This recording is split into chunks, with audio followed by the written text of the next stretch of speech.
do not necessarily reflect or represent the views of Stingray Media, its staff, or contributors. Callers to the program accept full responsibility for the views expressed. The show host and affiliates are not liable for any statements made or any harm claimed. All callers to the program indemnify Straight Talk from all claims. Offensive, defamatory, or unlawful content will not be tolerated. Be a part of the conversation by calling 745-2626. Here's Straight Talk with Austin and Ellio on Bobo FM. And hello, K-Man, and welcome. I'm your host, Austin Harris. And I'm Ellio Solomon, and welcome to Straight Talk right here on Bobo FM.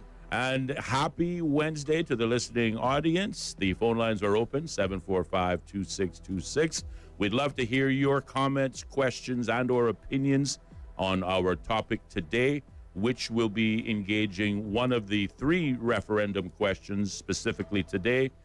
Should the Cayman Islands introduce a national lottery? We are also simulcasting live. Not only can you hear us on your radio dial, but we are also simulcasting live over YouTube and Instagram. And if we can overcome one or two hurdles, hopefully before the end of the week, we'll be able to get Facebook as well. We certainly have the followers for it. And again, you know who you are. We want to thank you again for being our original first 100 followers. And hopefully by the end of the week, we'll be streaming also over Facebook. If talking isn't your thing, or if you want to send us a voice note, you can do so by calling 928-2562. That is our WhatsApp line. As we say, it's in the place of the traditional 1-800 line if you don't want to burn your precious minutes whilst calling, or if you just simply want to send us a text message. Today is Wednesday, and as many listeners will know, today is our 12th episode, Ellio, and we normally start off with a bit of good news for the first half hour before we start, entering into the otherwise deep waters. Mm-hmm. But because I suspect a change. Yes, but because our time is limited with our very special guest, we will forego that good news and simply accept this in its place. Our guest is, he's here for a variety of reasons. His knowledge on this subject obviously being preeminent to the topic, but I have to acknowledge that this is the first time, and I don't know when, that the three original hosts of what was, I call it the last and only time Cayman Crosstalk was properly Cayman Crosstalk, have been together in donkey years, as we would say. I would like to welcome in studio our guest for the topic discussion of is the national lottery good for the Cayman Islands? We have the pleasure of the company of a former cabinet minister, an educator, both as a school teacher and now I think he's the president of the University College of the Cayman. Chairman of the Board of Directors. He is the big cheese at the very tippy top of the education ladder at the University College of the Cayman Islands, and as I said before, a one-time host of a similar talk show that we both, all three of us have had the pleasure of hosting over the years. And lastly, our friend, Mr. Gilbert McLean. Gilbert, what a pleasure it is to have you in studios and to sit and speak with you again. Well, thank you very much, Austin. It is really good to be here. And as you said, it's been yourself, it's been Ellio, and it's been myself that have been talk show hosts on Rooster 101. And I well remember those days, and I relive them in my mind. And I know that those were the times when we really dealt with subjects that nobody else wanted to talk about. That's it. And I believe that you two gentlemen are in a position to light that fire once again. Mm-hmm. I personally believe that the island and the country needs it. And both of you are resource persons. Both of you have had your baptism in politics and so on. So, you're set to do it all over again, in my opinion. Well, that's exactly the plan. And again, it is a pleasure, Mr. McLean, to see you here in the studio. We've been saying dynamic duo, but at least for today, we can say the dynamic trio, right? Yeah. I want to start the conversation off by saying I'm pretty sure you're aware that on the 30th of April 2025, the persons will be going to the polls and voting on a referendum. Three great questions on there, but we'll focus on one of those today, one being the national lottery. And I'm wondering if you can answer. Start by telling us, what do you think about that question being there? Do you think it's a question that should be being asked? I think it should be, if it can lead us and lead the country to doing what I think is something that needs to be done. Ellio, I made that a topic on a manifesto that I ran on. And I declared to you at that time that I'm the only one that has ever done that. Right. And every person that I visited were for that to having a national lottery. And of course, where it came from was far back as 1980 with the national hero, the Honorable Jim Bodden and whatnot. We were in Miami where we became twin cities.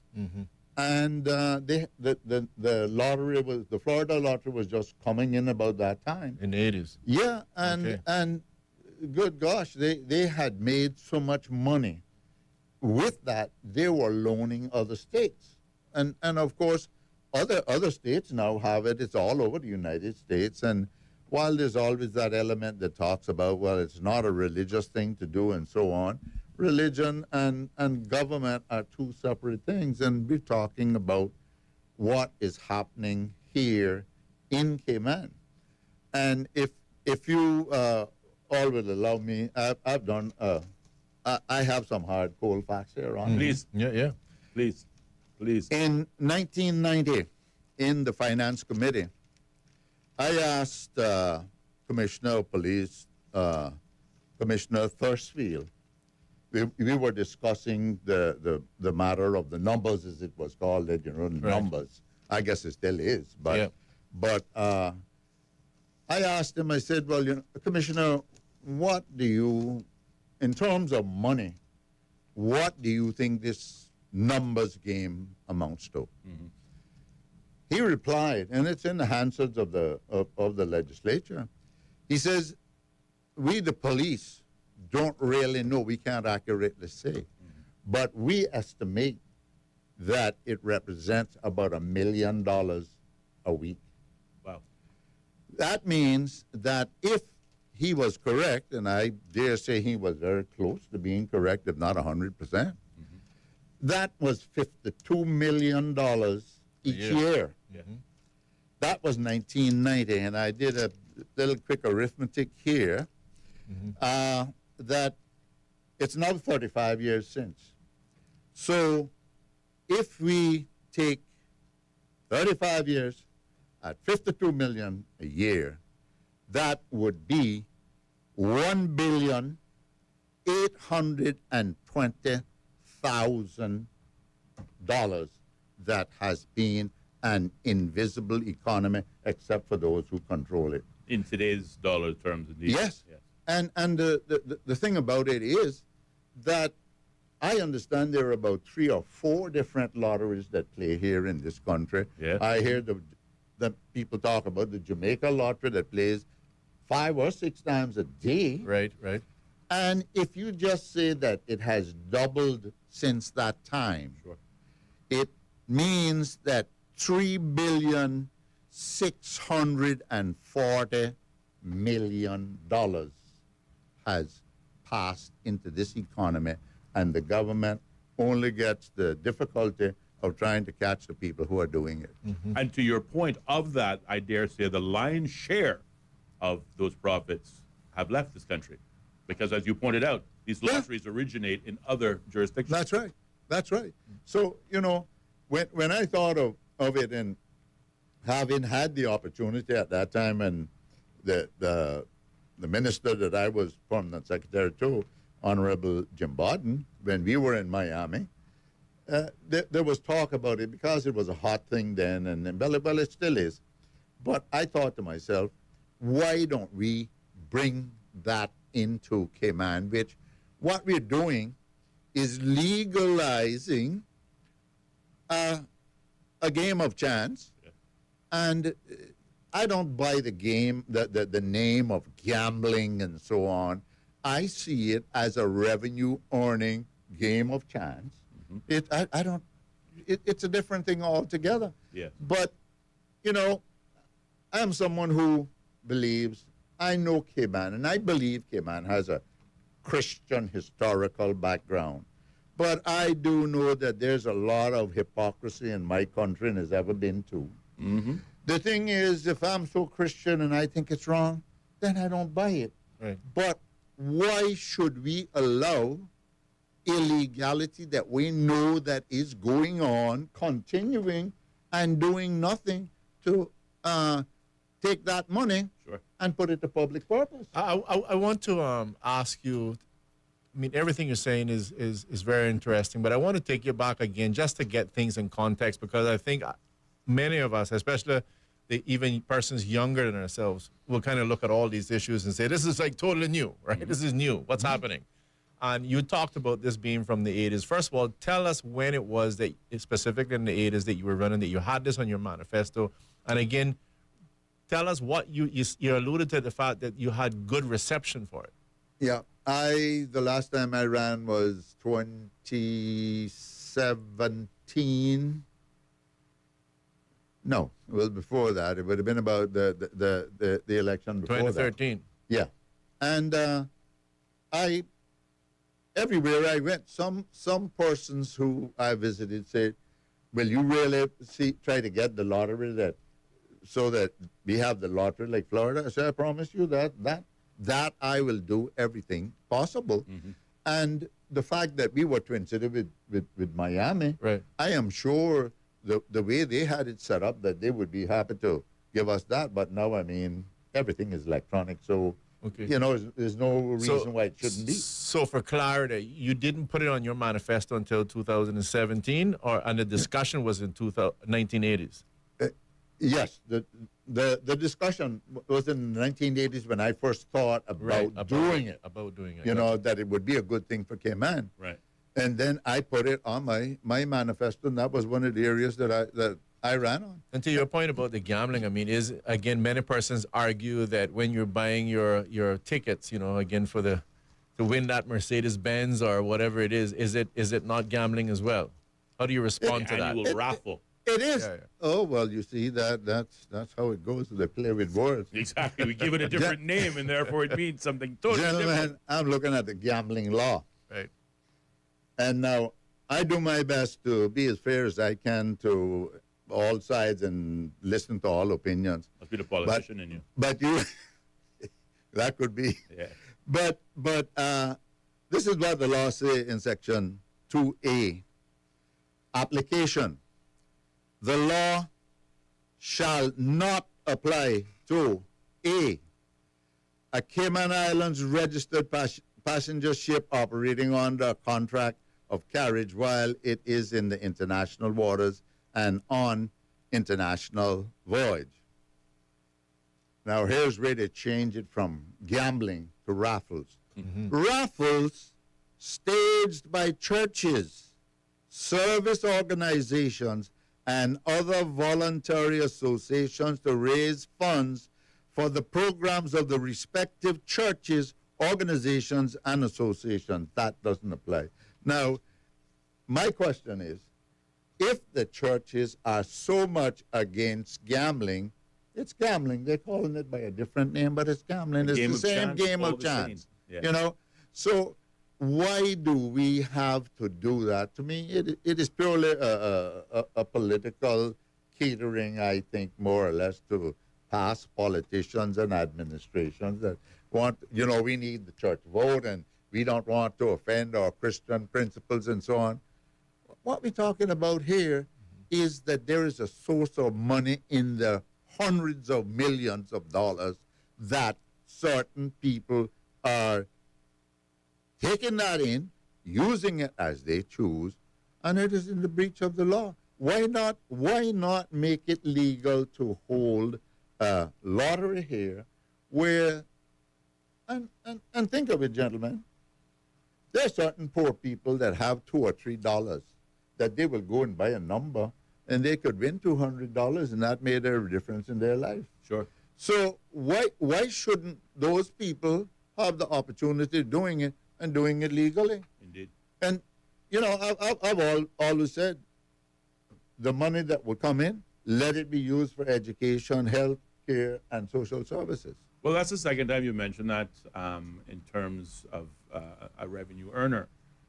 In addition to the United States, doing a little research of my own, over 100 countries across the globe have some form of a national lottery. Yeah. And the primary usage of a national lottery, but by country, you take your pick, is it's a means of generating new revenue without increasing or adding new taxes Yep. on the citizenry. Yes. And again, in terms of operation, again, not just, what could be here, but in countries across the globe, but certainly in the United States context, 2/3 of the overall earnings are paid out in terms of winnings to those who would win the lottery, whether you're doing it once a day, once a month, Yeah. 5 times a day, Yeah. etc., with a third, or 33%, going back to the government, Yeah. not in the form of profit, but instead earmarked for infrastructure programs such as road building, something we do a lot of here. I think the last count was $1,000 per linear foot to build a road in the Camelon, so I'm sure that price has gone up. And likewise, educational programs, whether it be capital buildings or educational programs such as, for example, TVET, that we've been talking about introducing Yes. and finding ways in which to cover. So that has been the traditional usage of a national lottery across the globe. And what you're proposing is not reinventing the wheel, but doing the exact same thing. Yeah, absolutely. I think it simply makes sense. How, again, going back as far as 1990 when the Commissioner of Police made that statement, and the amount of money, if we take what he said as being accurate and not even doubling it, because I dare say if it was $1 million then, by this time it has doubled, maybe it is tripled. That is a massive amount of money in some people's hands. Some private individuals have. Yeah. And what they're doing with it, I mean, the government is not benefiting from it. Correct. The people are not benefiting from it. It's causing the police to go to make arrests, and it carries little penalty and so on. We hear about it. But what is the country getting from it beside being the society that it's happening in, where we know it is happening, and really we, the government, successive governments, have not done anything to harness that kind of money. No, some people state that gambling, or in this particular case to specify it, the lottery, is a poor man's tax. It's just another way of taxing the poor man. How would you respond to that?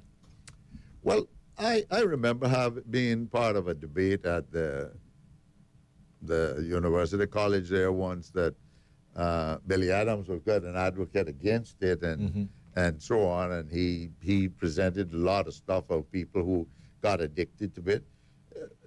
People get addicted to all sorts of. People get addicted to coffee. People get addicted to smoking, to drinking, to everything.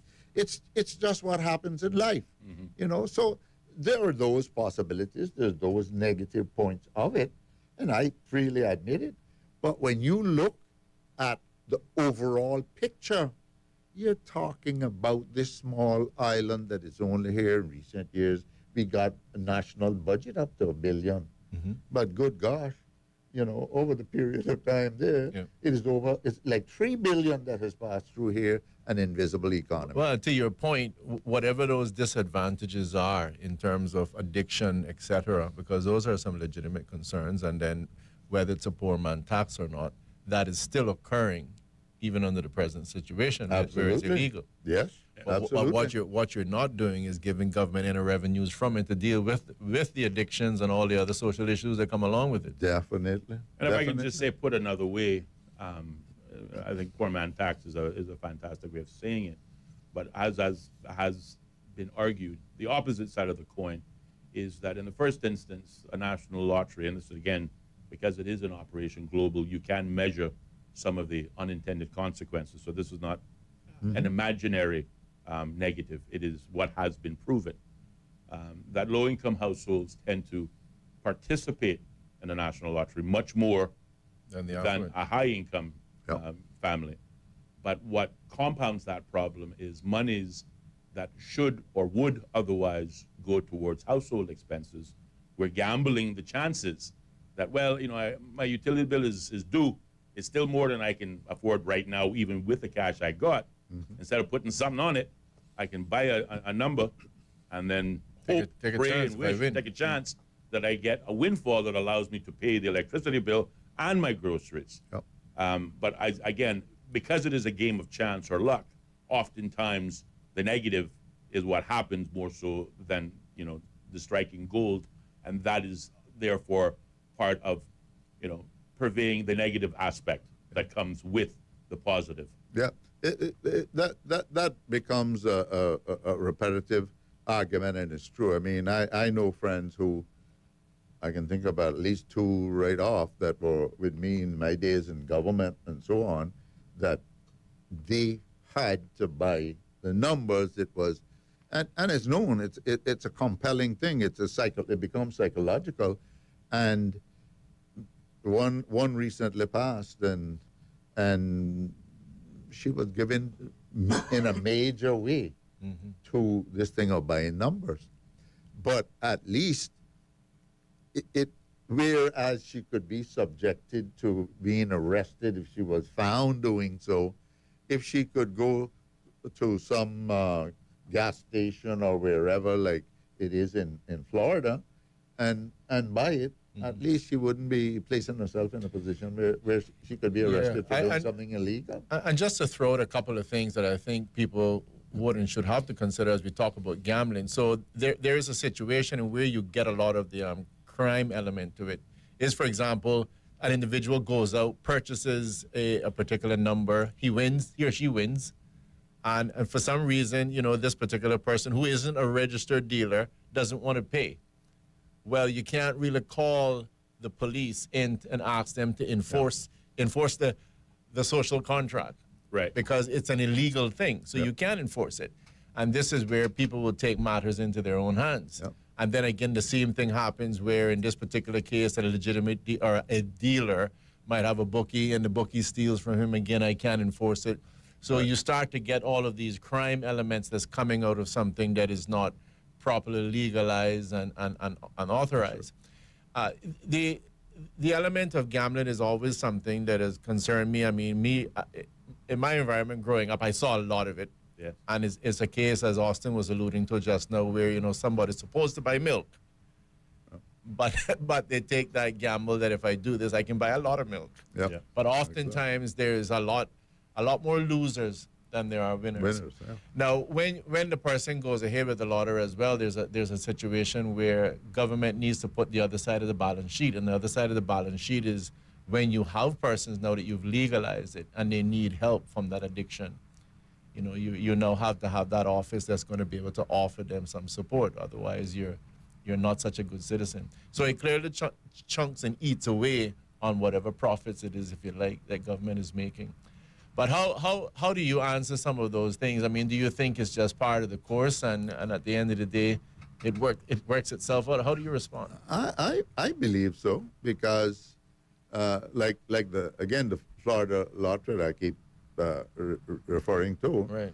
If you hit a billion and it has reached there, you get 60%, and the 40 goes to the state. Mm-hmm. So I mean, and while it is accumulating to reach the heights that it has been in the United States, at least, that is money that is coming in. And until someone gets real lucky and hits the jackpot, that money is there. Yes. And at the time, in 1980, again, I go back to that, it was something like 20 billion, which was a whole lot of money those days. Don't have the same type of impact these days. But Florida was actually loaning money to other states Yes. that they had accumulated, Absolutely. Yeah. I think that we have about 2 minutes before we have to pause and check in with the top of the hour news. And I think you both are touching on the same aspect of what are some of the negative connotations or negative consequences that are attached to the positives that have already been mentioned. Another one is a bit more controversial than per se the poor man's tax, or we should have bought milk, but we bought a lottery ticket instead. I don't think that's controversial. It's a simple matter of fact, and it can be explained away. But as you pointed out, it is also happening in today's environment. There is a controversial side that says that whilst lotteries, as we stated earlier on, allow governments to earn new revenue without increasing taxes, there is debate about whether it actually boosts public spending, as it would, for example, in the traditional sense, whereas government reduces taxes, not just introduces it, thereby putting more money in the citizen's pocket, and that more money is then added to circulation, and as such, public spending is created as a result of it. That is what the capital markets and an economy, that's how an economy works. There's an argument that says the National Lottery does not necessarily do that, but I want to draw the reference and that argument to what we do with our imported labor. The illegal game, the lion's share, as we've decided, goes offshore. It doesn't stay in the island to the hands of those who are putting the games forward. How is that necessarily different than what we do with imported labor when, yes, some of the earnings stay in the economy, but the lion's share gets exported every year, and that's also measurable. But we do have to pause and take a short commercial break, check in with your BBC News. The phone lines are open at 745-2626, but don't touch that dial. There'll be more Bobo FM to come, more Straight Talk to come. The BBC World Service, the world's radio station. The BBC World Service makes programmes with a uniquely global perspective. Enlighten us. Where do we start? The latest world news and current affairs. The very best in global arts and culture. What has been happening on the financial markets today. Social issues, political stories. Everything was there in a way that I never heard before. The BBC World Service. The home of the BBC World Service. This is Bobo FM. Welcome to our newsroom here in central London. We place ourselves here at a little desk right in the thick of things. OS from the BBC. We can catch the very latest news from our colleagues, not just in this enormous room, but also from our colleagues around the world. I'm in the room where they're treating children. This is a combat zone. The situation after the typhoon is very complicated. It was a very tense situation. OS from the BBC. The home of the BBC World Service. This is Bobo FM. BBC News. BBC News. World news from the BBC. Violent clashes. Thick black smoke. A tremendous legal victory. Crucial elections. Destructive wind. A search and recovery operation. A race against time. An imminent threat. Flying a drone over a rival team's training session. Whatever is happening, wherever it's happening, catch up with the latest news bulletins from the BBC. The home of the BBC World Service. This is Bobo FM. This is Bobo FM, powered by Doctors Hospital. 24/7 urgent care, located in Georgetown at the top of Walker's Road. Introducing the Doctors Hospital Specialty Clinic, conveniently located in the Strand. To book your appointment at Doctors Hospital, call 325-9000. Across Cayman on 89.1 FM, online and on your smart speaker. The home of the BBC World Service. This is Bobo FM. This is Danielle Yawowiecka with the BBC News. Hello. The release of 4 bodies of Israeli hostages by Hamas is underway in the Gaza Strip. The release is part of a deal to bridge an impasse in the Gaza ceasefire agreement. In return, Israel said it would free 600 Palestinian prisoners they'd refused to release last Saturday. Here's Sebastian Usher in Jerusalem on what happens next. We're expecting the handover to take place, this time with no public show. This is what Israel demanded in Han Yunis, I think. And the Red Cross will take hold of those 4 coffins, 4 men who died in captivity, and they'll then be taken still in Gaza but handed over just by the border to the Israeli army. There's going to be a preliminary forensic investigation, and then the bodies will be taken for a full forensic investigation later. President Trump has confirmed that his Ukrainian counterpart Volodymyr Zelensky will visit Washington on Friday to sign an agreement on sharing Kyiv's mineral resources. Mr. Zelensky has described it as preliminary and wants further accords, particularly one that gives Ukraine security guarantees in the event of a ceasefire with Russia. But Alexander Merezhko, an MP with Mr. Zelensky's ruling Servant of the People party, insisted the existing agreement benefited both countries. This agreement, we view it also as a kind of economic security guarantee because it enhances our security, because Americans, they tend to provide more support and more, sometimes even military aid to those countries in which they have economic interests, or for example, investments. So to me, this agreement is a classic win-win situation for both Mr. Trump and for Ukraine. Mr. Trump had made the comments at his first cabinet meeting since returning to office. After the president's opening remarks, the first person invited to speak was the tech multi-billionaire Elon Musk, who, while not a cabinet member, is playing an increasingly prominent role in the administration. From Washington, here's Nomia Iqbal. Mr. Trump opened up touting his administration's accomplishments as a sweeping success before turning to the tech giant who took questions from reporters on what his role is. He's been criticised over a controversial email he sent to millions of workers threatening to fire them if they didn't list their accomplishments in 5 bullet points. If the other cabinet members were uneasy with Mr. Musk's outsized influence, they didn't show it, even when President Trump said some disagreed and then asked them if they were unhappy. The UN's World Food Programme says thousands of people could die after it was forced to withdraw from the Zamzam refugee camp in western Sudan. Home to almost 500,000 people, Zamzam in North Darfur State has been caught up in heavy fighting between the Sudanese army and the paramilitary RSF. You're listening to the World News from the BBC. The far-right Romanian politician Călin Georgescu has said his arrest on Wednesday was a desperate initiative by the Romanian authorities, backed by Brussels. Mr. Georgescu is accused of 6 charges, including supporting a fascist organisation and instigating acts against the constitutional order. He'd unexpectedly topped the first round of the presidential election, which was subsequently annulled. Mr. Georgescu was detained on his way to register for May's rescheduled poll. The Parliament of Bosnia's majority Serb region has rejected the conviction of the Bosnian Serb leader Milorad Dodik. The Republika Srpska president was found guilty of ignoring the rulings of the International High Representative. But a resolution in the National Assembly of Republika Srpska claimed the ruling was unconstitutional. Here's Guy Delorney. Milorad Dodik had promised radical measures if he was convicted. The first of them have come in the parliament of Bosnia's majority Serb region.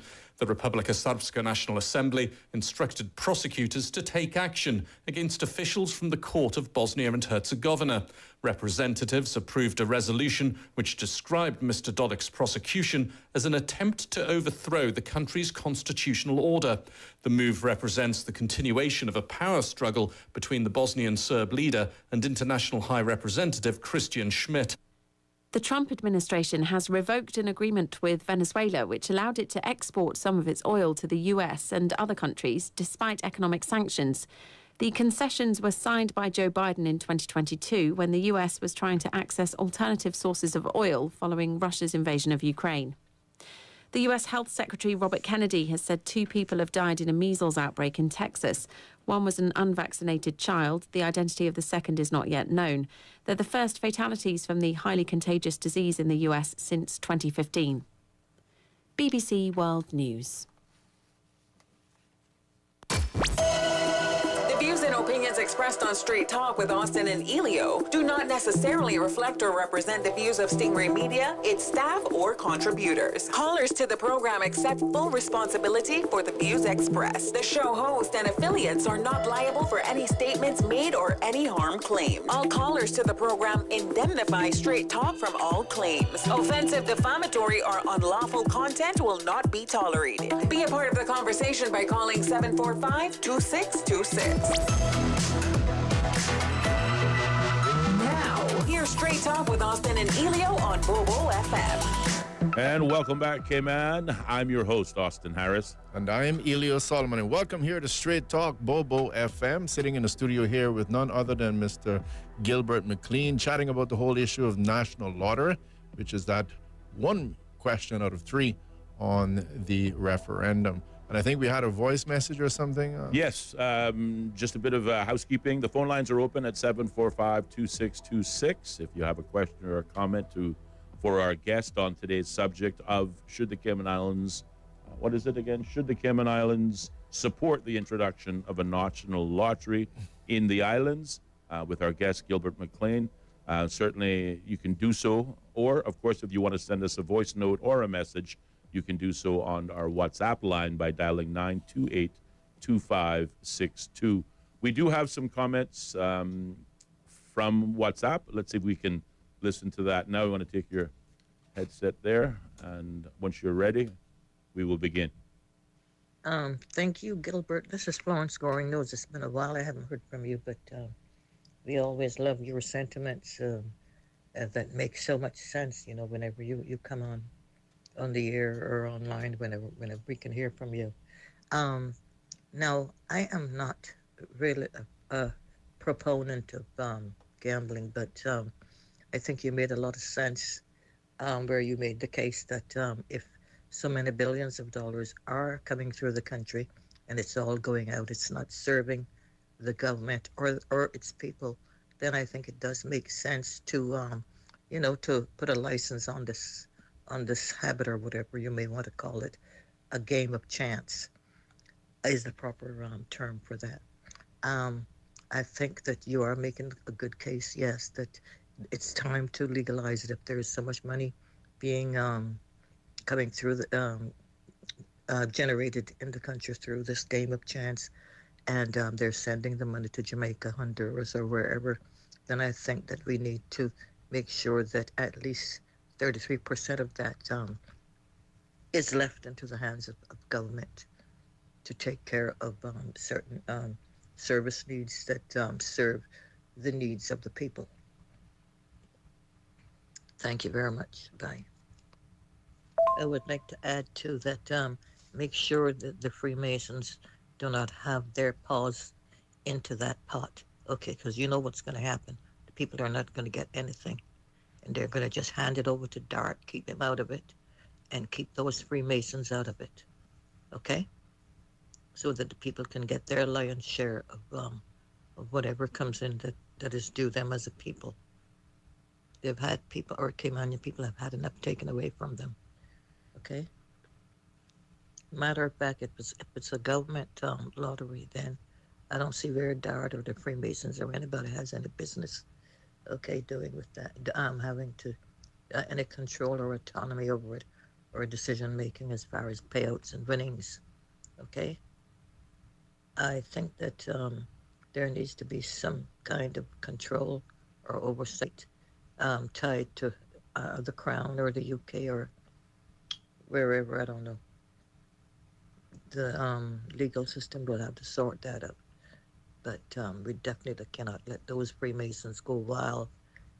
Well, we want to thank that listener for those comments. And if I can just take the last one first, I think we can not worry that the Freemasons, the Illuminati, or the boogeyman will have any perhaps involvement in this if the country decides that a national lottery is the way to go. But I think the more urgent remark is the caller's honesty, that in the first instance, you know, if asked herself does she support it, it would be no, but it is hard. She recognizes that the arguments in which you put forward for it are hard to argue against. And certainly if it does raise revenue, if it is used for specific circumstances, whether it be roads or education, then by all means, it certainly does have merit. But an opportunity to respond, Mr. McLean. Yeah, well, Austin, I think that the Can you check his mic? Thank you. I think that the argument for it is the question of money, of the government controlling the amount of money that is being generated in this community. It shouldn't be in the hands of a few people who are controlling it, who are sending it out of the country, who are using it for their purposes in whatever way that they see fit. And we don't necessarily know who those persons are and what they may be doing with it. To my mind, it doesn't make sense for it to continue as it's going. I also have knowledge that I know it has been recommended before by the higher levels of the police force, because it becomes, I suspect, almost an impossible game for them to keep up with all the places that is happening. And one of the things as well that I have thought about when I hear of robberies or repeated robberies in a certain area, and I've remarked or asked someone, well, what is happening with so-and-so that there's always, they're always aiming to rob this particular place. Right. And they say to me, well, Gilbert, you don't know that's one of the biggest places that you're selling numbers. So it is. Matter of fact, should I say? a murder that was, again, in the media, in the headlines last year that took place, let's just call it, it was in the media, it's in the public domain, at a barbershop, was stated by the police to have a connection with the illegal numbers game. So, to your point, you're not imagining this. No, you know, and I hear of so many instances of it. I hear in the district of Town where I live and so on. So, does it make for good governance for our government, whichever one, to be aware that this thing is happening and realize that it is ongoing, it's not stopping, and some positive move is not made to become the people or the entity that's taking in this money, that they can help the public good, you know? But also to the caller's point, and I think we're all in agreement of this, certainly if it is a yes, and the yes wins at the referendum, we're assuming at this stage I hope it does. there is a yes. I really do. But if it is a yes, and the government is given the go-ahead to pursue, development of a national lottery, we would assume, as the standards that Ellio spoke of, that shows the virtues of taking an illegal game and making it legal and standardized with a policy attached to it, removes the potential for that criminality aspect. So we should see crime reduced, but also we should set specific criteria even for government, because as we've seen in the past, governments have raided, for example, environmental protection funds for purposes that are not environmentally related.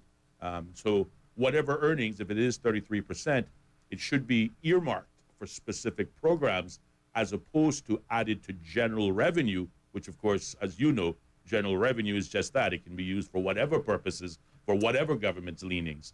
But if we offer that added protection, to the caller's point, to ensure that if we introduce it, these are the criteria that we want to follow, so that any profits or proceeds from it go to specific programs and not to whims and fancies. Well, I'd say something about that before I enter into some other stuff that I wanted to mention. I'm a person, my personal view is I'm very reluctant to tie in the government's hands, right? Because you can't calculate for all the circumstances. So where I agree with you in principle, that if something is earmarked for the environment, it should be for the environment. I think that should and could be done, but I believe there should always be some sort of, let's put an emergency provision. It might be that it requires 2/3 votes in the parliament, whatever. Right. To me, you don't know the future that well to say here's a government that can't help you. The horse dying waiting for the grass to grow, because there's a provision that absolutely makes it ironclad that I cannot touch that money. Sure. But I hear your point. I take that on board, and I would just simply add to you, I think that's completely legitimate.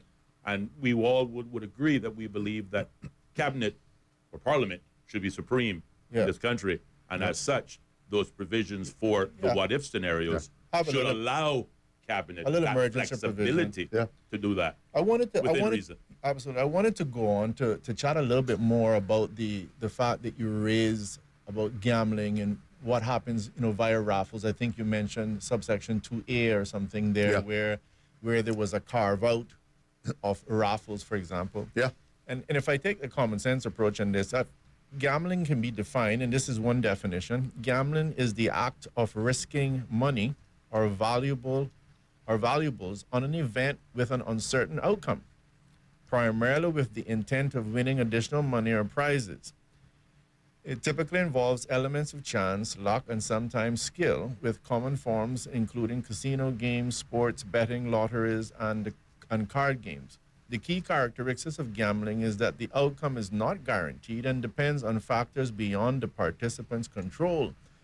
If we take that on board, I think that many of us would agree that there's quite a few associations in Cayman, including many of the churches, that utilize that. It gives you a chance to purchase a ticket, which means you're spending money with a chance to winning something. Yeah.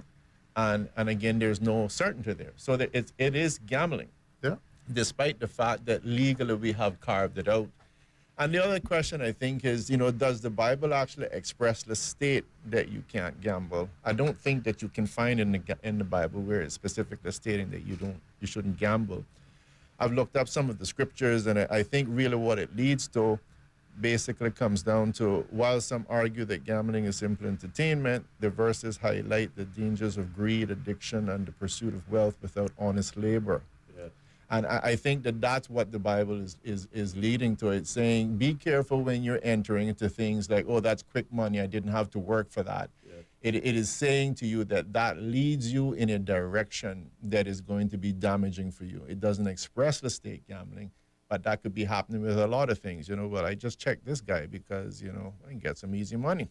And, we can go right down the list: gambling, prostitution. There's a myriad of different things that leads to quick and easy money.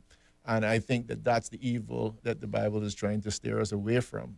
But I say all that and mention that it would seem that, unfortunately, if the churches are taking a position of remonstrance against gambling, that they've kind of undermined their own position by engaging in what we call raffles, even if it's legal or carved out under subsection 2A, which is most unfortunate because you're then not really following the word. I don't know if you want to comment, but if I've said enough, maybe. I think you have tied it in very well, because what you've cited there, that's biblical. Mm-hmm. The greed, the quick money, the this, the that, and the other. These are the things, the traits in human beings that it's trying to avoid. Yeah, exactly.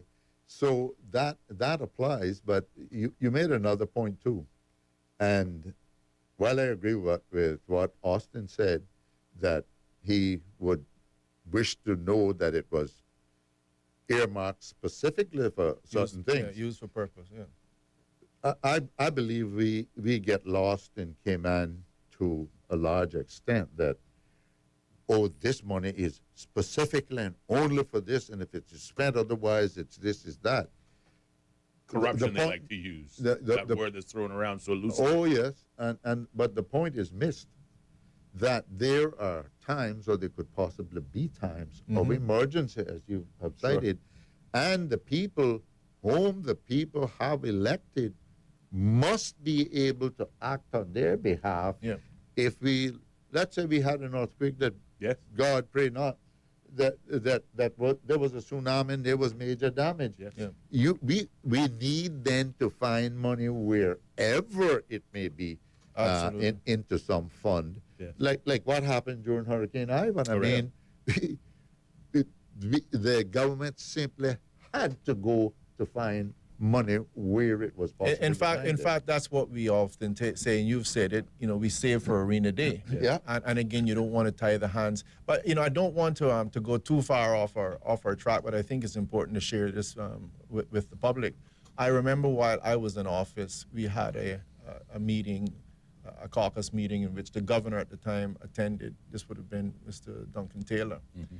And again, it was a situation where he was basically stating, you need to put all this stuff out to tender. Our argument was at that point in time is that the country was in such a dire situation economically that we needed to be able to, I forget what the exact term is, but it's, basically sold. You can just pretty much just take that one. It's the best one that's available. If you went through the entire RFP process, some of these would have taken 6 to 9 months. Exactly. And even then, you probably end up with a level of uncertainty. Yeah. And I remember saying to him that I'm pretty sure that the UK didn't remain a world power, if you like, for 500 years by doing in wartime the same things that they did in peacetime. I'm sure, for example, habeas corpus played a very important role, in terms of how they arrested people in peacetime, but they did something totally different when it was wartime. They just built a fence and threw them in there. Mm-hmm. And I say all that to just highlight that there are always going to be potential circumstances that we cannot see. That's right. And we have to And we be have no very control careful. over. Yeah. And we don't have no control over. You know, we were threatened the other night, Austin, by a potential tsunami. You know, luckily, you know, didn't happen. It was a little something in the wind. No, absolutely. But what happens if you sweep that off and then you really sit there and your people are hurting? And I'll just say one more thing before I hand it over. I remember saying that while I was in office, I said, guys, we need some legislation that allows government to have a mass burial. Mm-hmm. Yeah, you know, everybody look at you like, well, that's not important, Ellio. but just understand, Hurricane Ivan came, and luckily I think we didn't lose one life. Some argue we lost one, but we didn't lose arguably a single life. Yes. But it is a very real scenario that Hurricane Ivan could have hit, and you had 4,000 or 5,000 bodies. And if it had hit in the night, I believe we would have had lots of them. Right. Remember, to your point of an earthquake, another catastrophe that you hope never happens, but you could see very quickly if a building collapses, for example. I'm just highlighting this to show you circumstances. Legitimate what if. Circumstances of the what if, right? Yeah. So let's imagine if we had woke up that morning and there would have been 4,000 or 5,000 bodies that need to be buried. Yes. Are you really thinking you're going to go through the normal burial process? No. You can't. You would have people getting sick around here. Yeah. You know, so you need to put all those provisions and stuff in place ahead of time. Yes. And in the same way you want to put that mass burial provision in the law and hope and pray that you will never have to use it, is the same way you need to put those emergency provisions that the money that's for the environmental fund, the money that's for this and that can potentially be used in the right circumstances. And if I can just offer some assistance to the remark that you were making about the two differing procurement methods, I believe is where you're going. There's the restricted tendering process, and then there's the sole supplier. That's what I was talking about. Thank you. If I may just offer some assistance. Yes, I was struggling with the nomenclature. Yes. Well, that's what I'm here for, buddy. That is. Though I think that these are all relevant facts about the situation and where no one has control over it. Nature is in control, and if nature decides to give its worst act, that the government, whichever government that might be, for reasons and for cause, must be able to respond.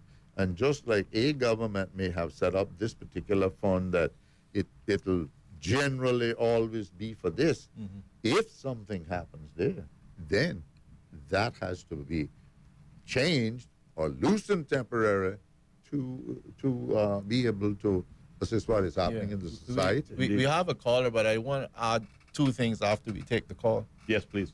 Let's go to the phone lines. Good evening, caller. You're on the air. Good afternoon. Good afternoon, gentlemen. Good afternoon. Good afternoon. Good afternoon, sir. Thank you for your call. Mario Ebanks here. Good afternoon to Mr. Ellio, Mr. Austin, and Mr. Gilbert McLean. Ellio. I just have a couple of quick questions on the subject you're discussing. I didn't catch the first part of your show, so maybe you discussed this at the beginning. But I don't know if Mr. McLean was in cabinet at the time when there was a study commissioned by the late Mr. Burns Connolly on this issue of gambling and national lottery and the subject. I don't remember if it was commissioned by government or whether it was done by a private group, but I know that the late Mr. Burns Connolly was very much involved, and I think he was the chairman of the group. He was. I recall, yes. Right. I don't know if it was a government study or not, and if you remember some of the findings of the study by Mr. Burns Connolly. You know, Mr. Burns was a very deep thinker, an analytical guy, a town planner, architect, brilliant mind. And he did the study, the group did the study.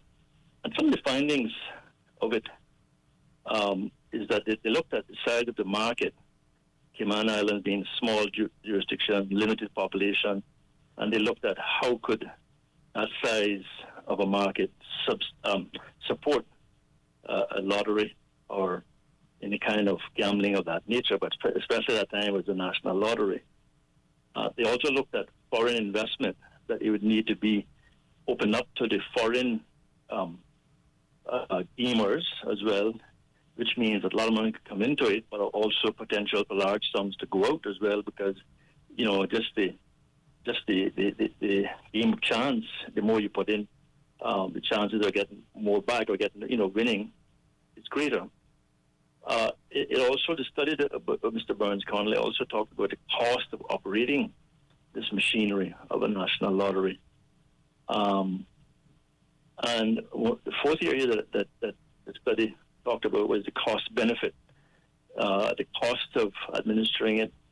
And the study didn't do a lot of analysis on the social costs or the cost to this society.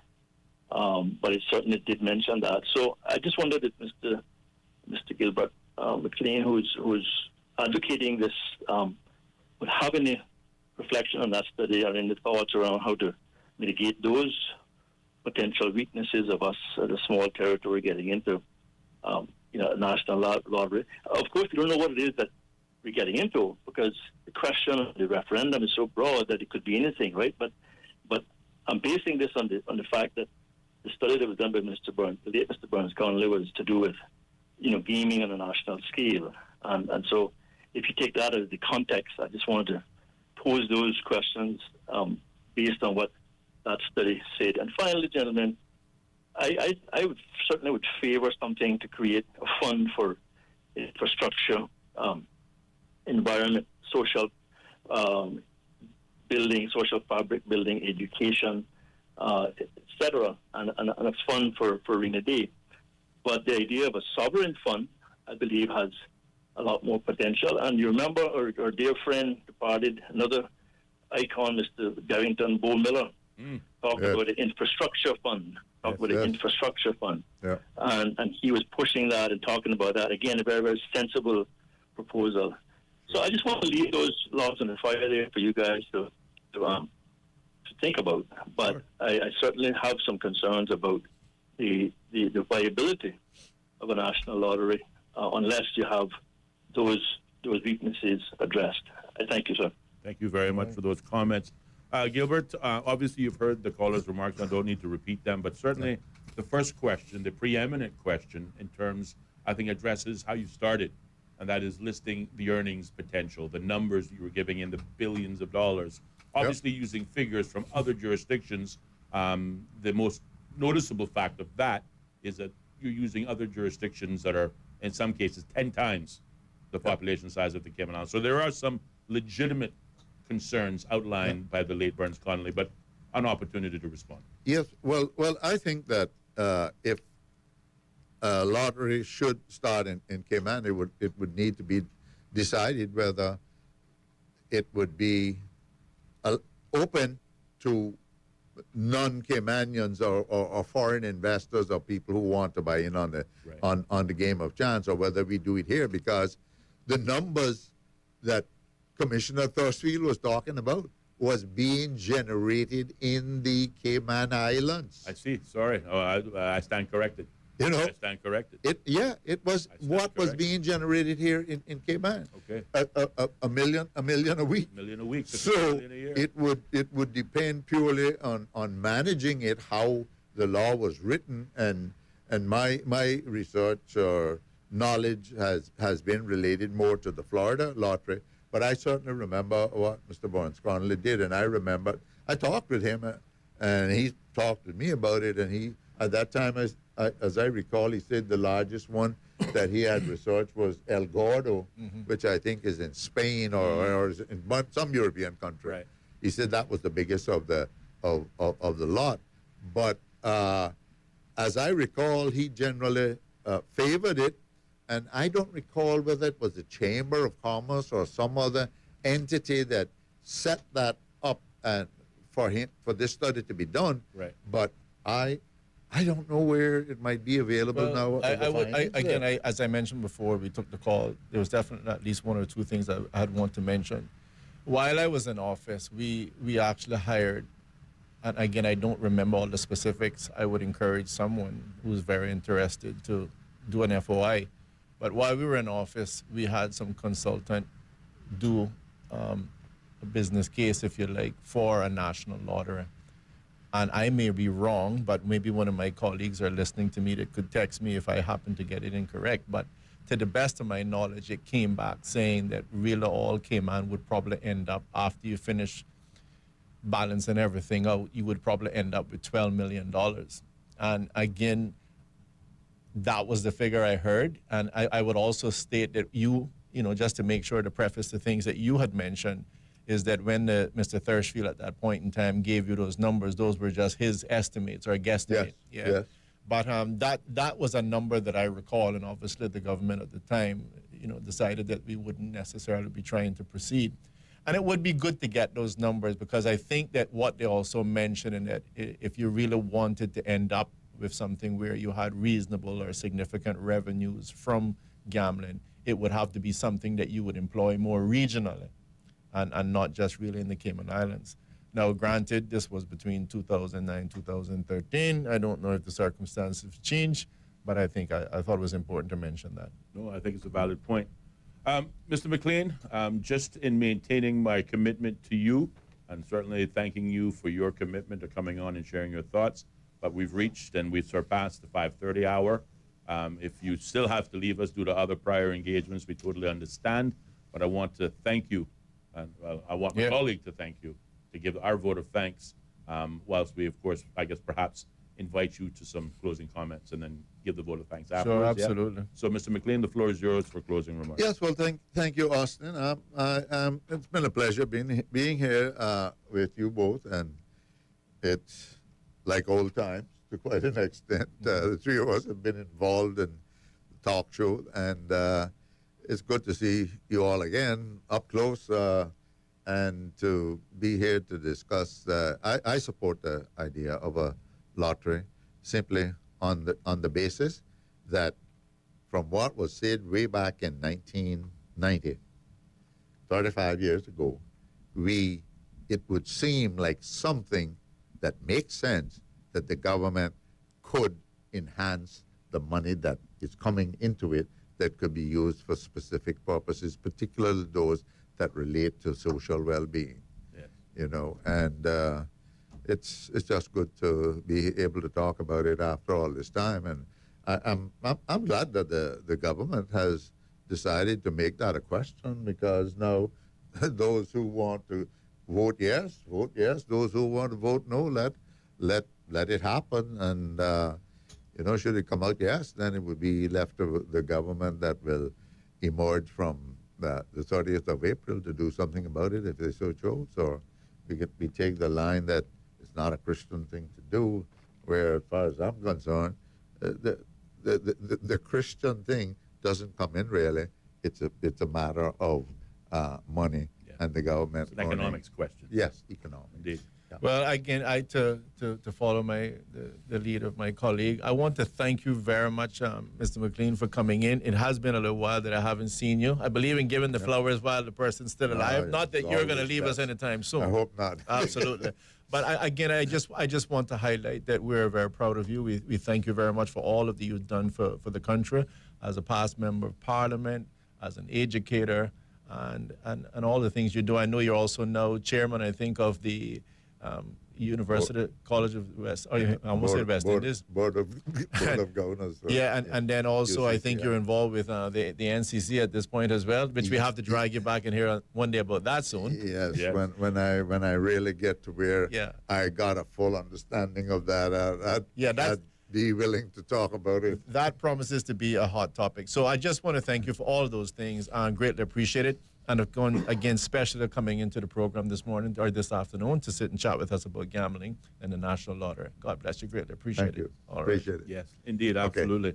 And certainly we will allow our guests the opportunity to wrap up and leave the studios, whilst, of course, we continue on at least all the way till 6 o'clock before we have to pause and take our next commercial break. Yeah, there was one other point that I wanted to raise about the gambling thing too, is the fact that, you know, even the fact that we might end up that you could have a legal lottery, if you like.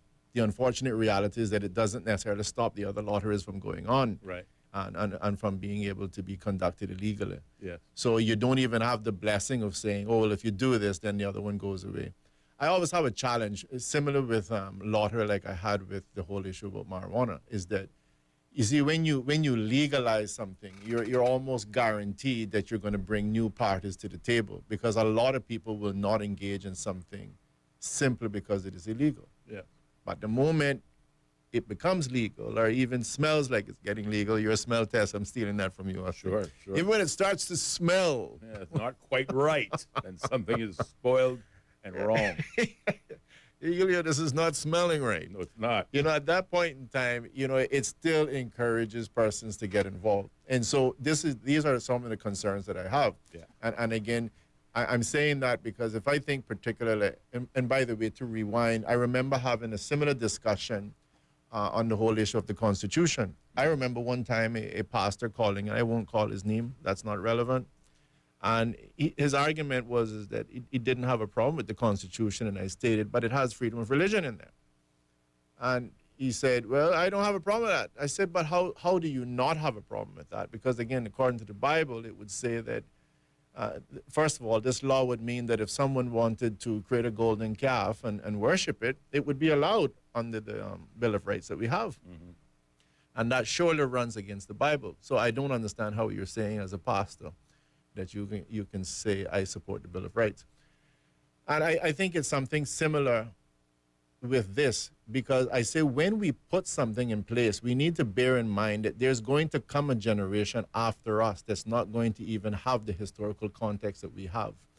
So when you get up and you talk about, for example, a Bill of Rights with certain freedoms of religion, you and I will say as adults, that doesn't bother me. They can put two calves up inside of there. Don't make no difference to me. But you say that because you were built on a foundation. You were built, if you like, on a constitution that was different. And so you can't be swayed. But you have to be putting something in legislation that is considering the little kid that's just going to school. Yeah. He's in primary now. And he or she is going to be growing up in an environment where there is all of these things that's normal now. A golden calf, and I worship two snakes, and by the way, freedom of expression now includes being able to put a cross upside down in a bowl of urine. Whatever it is, that is what you have to be doing. So just like I spoke earlier on about saying, putting in that emergency provision because we don't know the future, it is the same thing. I am putting this legislation in place, but I have to consider what the future is. And now what you'll be saying is you're sending the kids to school, and somebody's going to be saying, yeah, but you don't get in a real big problem if you smoke a spliff. Back in the day, you see, you had to go to prison, but now you don't have that problem. You get one little spank on the hand. Right. And I'm saying to you that equally is going to cause a lot of persons to try it where they would not have tried it if it was illegal. And I think the same thing with the gamble. So a lot for us to consider when we go to the polls on the 3rd of April, 2025. Indeed. Well, I just wanted to respond largely to the callers' questions, and again using the Burns-Connolly report that was in fact published and was part of this discussion over the last 35 years. Somewhere in that 35-year window, this is part of the historical context of this conversation. And I will simply say that the administrative fees of operating a national lottery, if there is a yes vote, could easily be derived from the profits in the breakdown between what you pay to receipts, to your recipients and rewards, what your costs are. You can obviously delete that or discount that, and then whatever you're left with is what goes towards your specific criteria spent. So I think there are ways around it.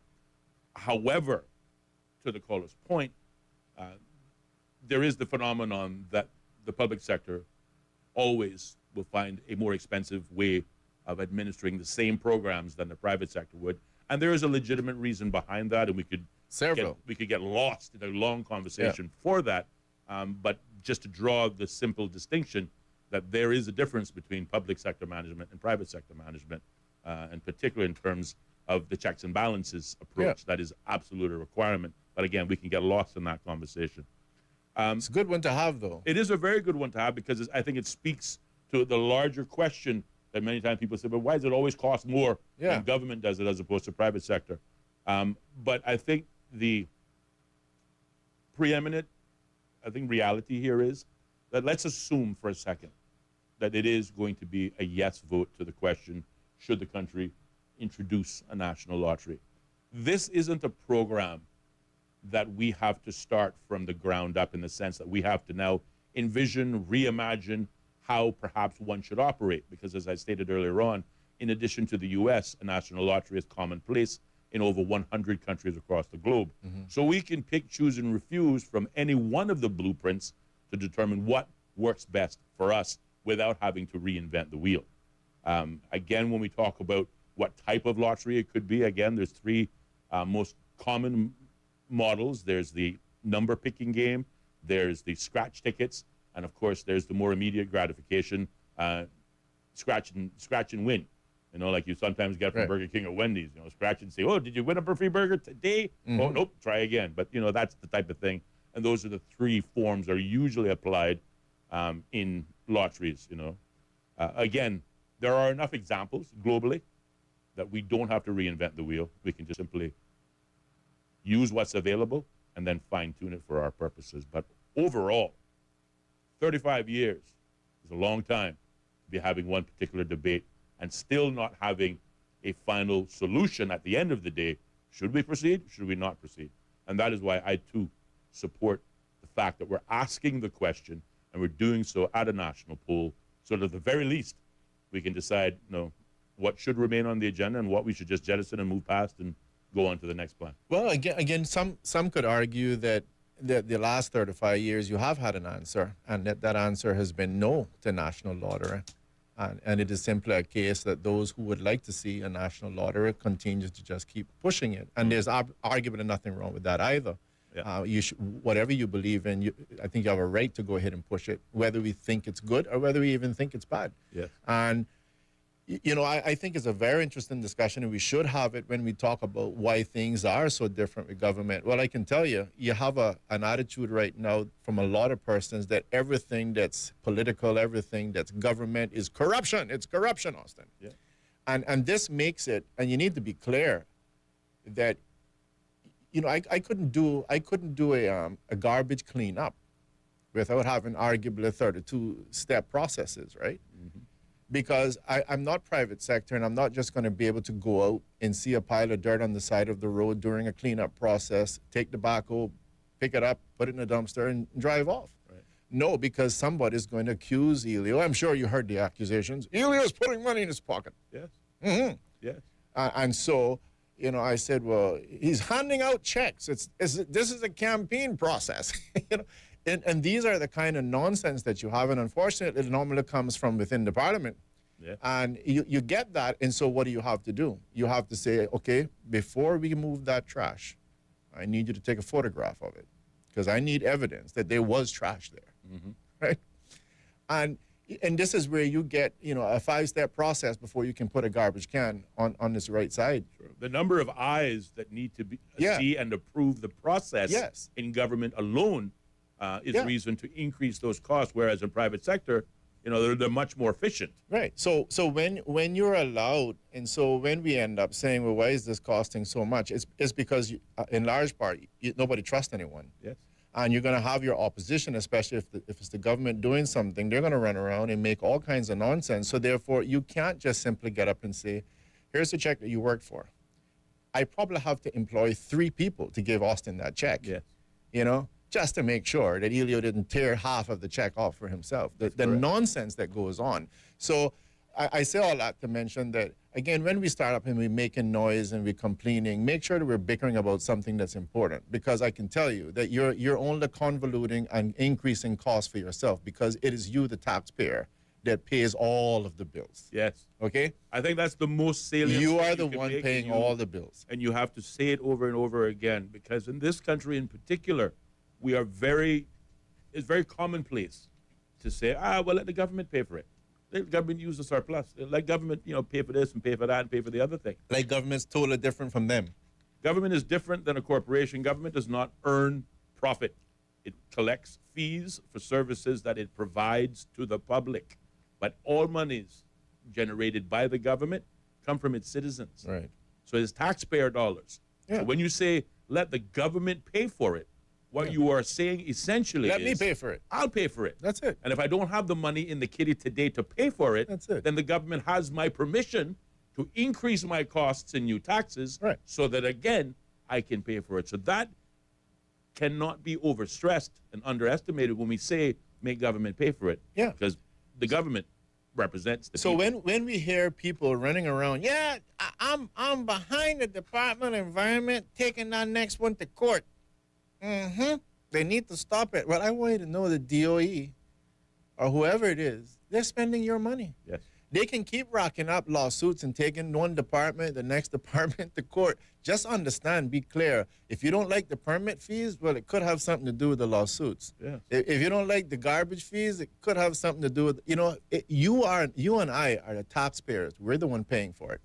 Absolutely. And, to take it a step further, because when we use the word corruption, I'll just use one example. And I believe it was the Honorable Marco Archer who implemented what is a common sense practice in the private sector in reducing costs, but in government it's very easily to be called quote unquote corruption. Cayman Airways, political football, as it always been during political season, is, and I think the best description ever given on Cayman Airways is it is a tool in the wider tourism toolbox to bring visitors to the Cayman Islands. Our airlift capacity is so important to us that Cayman Airways, a national flag carrier that is government run, one of the few airlines that are still owned by the government across the globe, especially in the region, is a important tool under our model. Right. But Cayman Airways still pays landing fees, or it did at one stage, to the Airports Authority for the privilege of landing at Owen Roberts International Airport. So Minister Archer said, well, this is counterproductive. This is double dipping on the government side. Because who are we charging? We are charging ourselves for services that we are providing. So whilst American Airlines and Delta and Spirit Airlines and all the private entities, all of them still have to pay landing fees. Removing the landing fees from Cayman Airways is not a corrupt practice. It is good, sensible finance. Because obviously, who are we charging? We are charging ourselves. And that makes no sense at all. But I just use that as a simple example of where the term but if the government wants two rules, one rule for them and one rule for everybody else. It is not that simple. And it's, long overdue that somebody defends the position of the government, because it's far too easy to criticize and point fingers and, again, throw around that as my father used to use for another word, the 50-pound word. You know what I mean? It's too often thrown around and largely out of context and is misunderstood. Yeah, and again, it offers challenges, because I could see another side, for example, of the charging of fees for Cayman Airways, where I definitely don't think it necessarily makes sense to be doing so in a sort of literal way.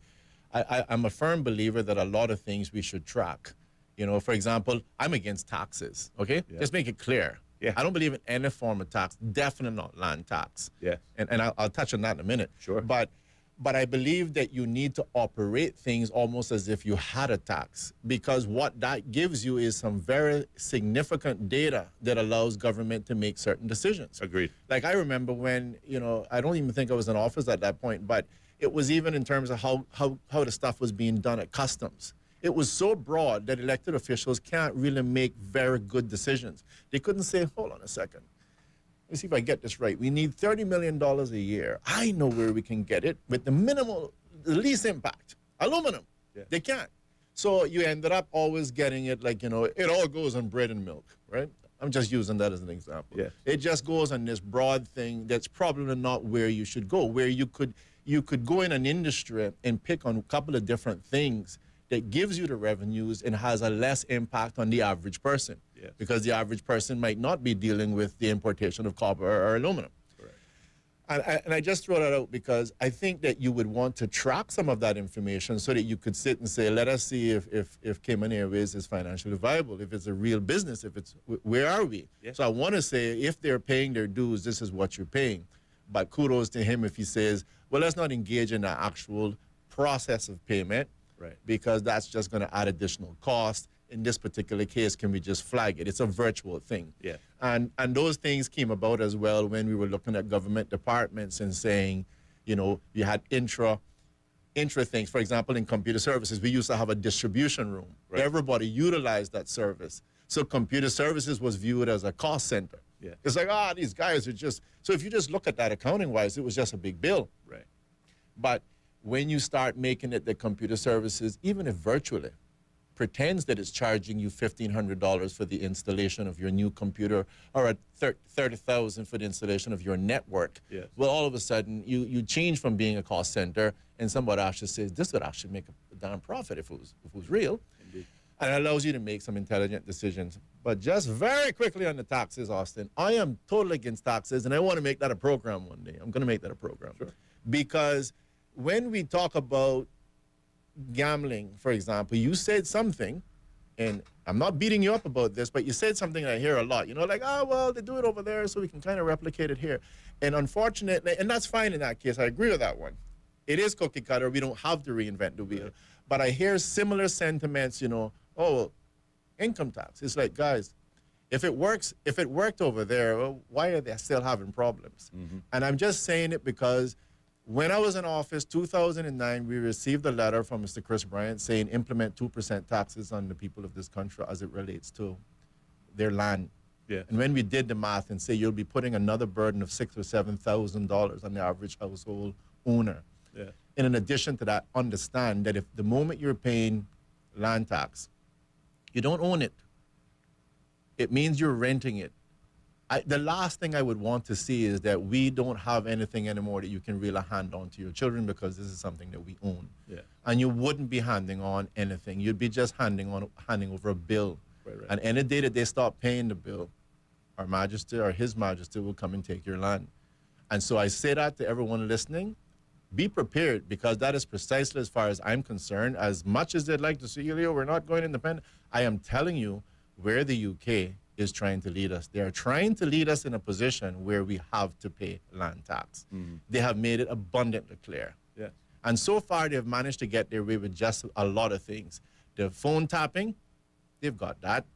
The homosexuality, the everything, the gay marriages, they've gotten all of that. And they're working honestly to get you so that you have to pay land tax. So we need to button it all up, you know, and be prepared.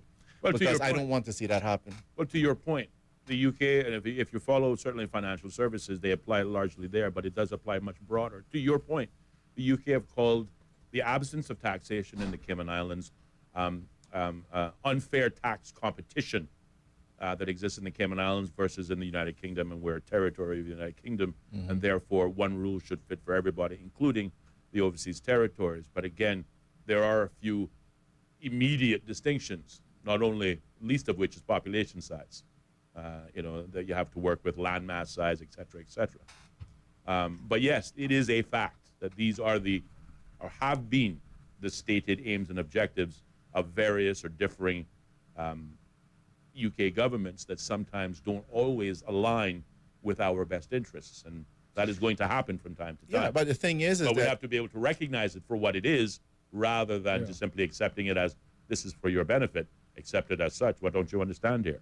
Yeah, but again, you know, it is something that you can get all the experts out, because I would go to argue that the Cayman Islands doesn't have to follow anyone. I think that we have a model here that's worth really examining and looking at it.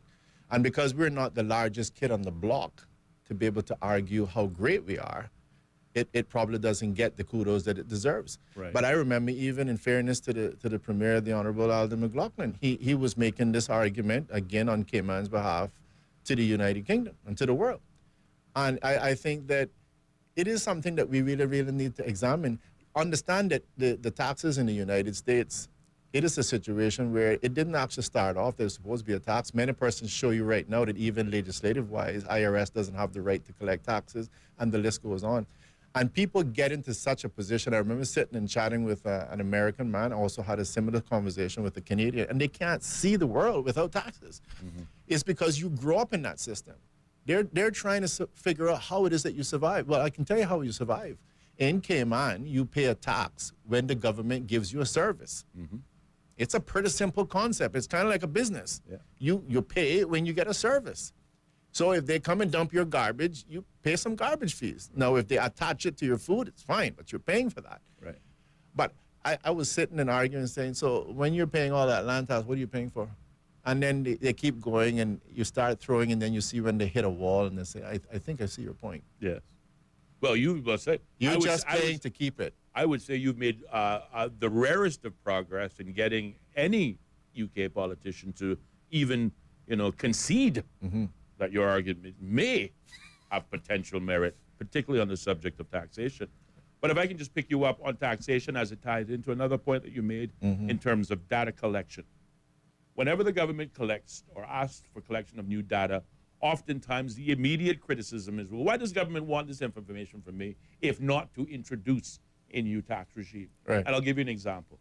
Under my term in office, 2017 to 2021, we began the process of immigration reform. It's not completed by any stretch of the imagination, but we began the process of immigration reform by splitting immigration into two brackets, the border control aspect and the labor aspect, and that's the creation of work. And you were involved in that. And I was directly involved in this. I'm speaking of what we did and what I know, not what I heard. The purpose behind the work element was we were also tackling with unemployment at the time. And we said with the development of work, we wanted to create a registry where, in the first instance, all unemployed Caymanians would register. But in the wider plan, it would be a register for all Caymanians in the labor force for the simple reason that we know more about the skills available on island for those persons who are on work permits because of the work permit regime, because of the requirements of that to present your diploma, which obviously states your qualifications, et cetera, years at work. But for our Caymanian standpoint, we have no clue. And when I say when we don't have a clue as to what skills are available, how can we build a credible workforce by knowing, well, do we need more TVET programs in this area or that area? And that's all that was. But it was asking our people for more information that they immediately took to mean it must be corruption. We do have to pause, take a short commercial break, but keep it locked. There'll be more Straight Talk next. With you in mind, we have your style. Find what you need down every aisle. You want saving, selection, and quality. That's why we're your home store. Home store. The way to make a home. The way to make a home. If you care about your car's performance and fuel economy, you'll want to fill up with Pure 93 at Rubis. Pure 93 is the highest pure octane fuel in Cayman and will protect against engine knock, restore its power, keep your engine clean, and will even reduce maintenance expenses while meeting international performance requirements for your car. Come fuel the difference with Pure 93, exclusively available at Rubis service stations. The BBC's From Our Own Correspondent. In today's Russia, no one is allowed anywhere near the political stage if they pose a serious challenge to Vladimir Putin. Stories and reflections from our reporters around the world. There is a major sense of insecurity here. More people are coming in from Sudan every day. From Our Own Correspondent from the BBC. The home of the BBC World Service. This is Bobo FM. How can we understand the world better? The BBC World Service is a window onto the wider world. The vantage point from which to survey a new horizon. News, reports, and analysis from around the world. Stories we think matter. Different people from different societies. We get to the heart of global issues. News, stories, and global perspectives from the BBC World Service. The home of the BBC World Service. This is Bobo FM. This is Danielle Yawowiecka with the BBC News. Hello. An Israeli security official says Hamas has handed over the bodies of 4 Israeli hostages to the Red Cross in the Gaza Strip. The Red Cross is taking them to a border crossing where they'll be identified by Israeli officials. It's part of a deal to bridge an impasse in the ceasefire agreement. Sebastian Usher is in Jerusalem. The process involves the handover by Hamas of the bodies of 4 Israeli hostages to the Red Cross. This time Hamas is doing it in private, as Israel demanded. In return, more than 600 Palestinian prisoners whose scheduled release last Saturday was suspended by Israel should be freed. That could take some hours, with an Israeli official suggesting that the last prisoners will only be released when forensic tests have definitively established the identities of the returned hostages. Once that is done, the first phase of the ceasefire between Israel and Hamas will have come to an end, but there's considerable uncertainty over what will happen next. President Trump has confirmed that his Ukrainian counterpart, Volodymyr Zelensky, will visit Washington on Friday to sign an agreement on sharing Kyiv's mineral resources. Mr. Trump has indicated he won't grant the security guarantees Ukraine desires, saying Europe should do that. With the view from Kyiv, here's James Waterhouse. We're wondering what's in it for President Zelensky, why he is making this trip. We'd heard from government sources that an agreement had been reached, and we gathered at the presidential office to find out what the terms of that agreement would be. President Zelensky has long called for security guarantees to prevent Russia from breaking a ceasefire in the future. And then when we got there, the president said, we're just hoping this will lead to future agreements. This is just a framework. And I think what Ukraine is hoping is that there will be a domino effect that will make the US increasingly want to intervene in a post-war Ukraine to keep it functioning and existing as an independent country. The Trump administration has revoked an agreement with Venezuela which allowed it to export some of its oil to the United States and other countries despite economic sanctions. The concession enabling the American company Chevron to extract Venezuelan oil was approved 3 years ago. The UN's World Food Programme says thousands of people could die after it was forced to withdraw from the Zamzam refugee camp in western Sudan. The camp in North Darfur state has been caught up in heavy fighting between the Sudanese army and the paramilitary RSF. Edem Warsonu is a senior aid official with the United Nations. Terrified civilians, including humanitarian workers, were unable to leave the area when the fighting was most intense. Many were killed, including at least 2 humanitarian workers. In North Darfur, civilians remain under attack. Violence in and around the Zamzam displacement camp has further intensified. You're listening to the World News from the BBC. The Parliament of Bosnia's majority Serb region has rejected the conviction of its leader, Milorad Dodik. The Republika Srpska president was found guilty of ignoring the rules of the International High Representative, but a resolution in the National Assembly claimed the ruling was unconstitutional. The far-right Romanian politician Călin Georgescu has called his arrest on Wednesday a desperate initiative by the Romanian authorities backed by Brussels. Mr. Georgescu is accused of supporting a fascist organisation. He unexpectedly topped the first round of the presidential election, which was subsequently annulled. He was detained on his way to register for May's rescheduled poll. Here's our Central Europe correspondent, Nick Thorpe. I would fully expect the Constitutional Court or perhaps the Central Electoral Bureau to find someone under suspicion or who's been charged with such serious offences. It seems pretty unlikely that they would allow him to run. There is a precedent for this. Just before the first round of the presidential elections last November, another far-right candidate, Diana Sosoaka, was banned from running because she was seen as threatening the constitutional order. So it's very unlikely that Călin Georgescu will be allowed to take part in an election in which he was clearly the front runner. The owner of the Washington Post newspaper says it will no longer run views opposed to personal liberties and free markets on its opinion pages. It's the latest editorial intervention by Jeff Bezos, the founder of Amazon. He had already blocked the paper from supporting Kamala Harris in last year's presidential election. The American actress Michelle Trachtenberg has died. She was 39. She was best known for her roles as Buffy's younger sister in Buffy the Vampire Slayer and later as the manipulative socialite Georgina Sparks in Gossip Girl. Police in Manhattan said the death of the actress was not being treated as suspicious. BBC News.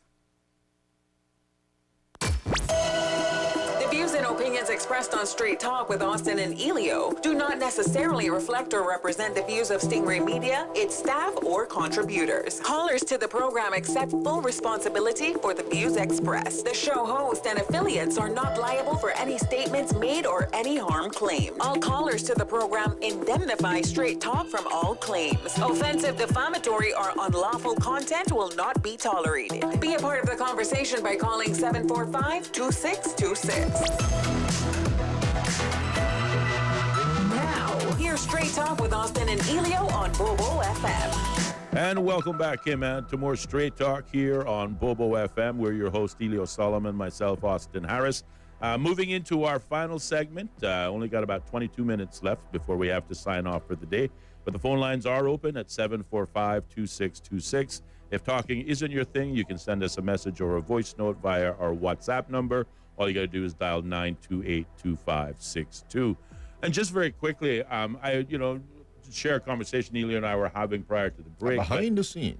Behind the scenes. I was just explaining to you the thought process behind the immigration reform that was conducted between 2017 and 2021, specifically the data gathering exercise. Right. And to make your point that, instead of governments using your gut feelings as to where we are somewhere, data is used so that you can have empirical data, which will then be used to make legitimate, Good sensible decisions. That is all it is.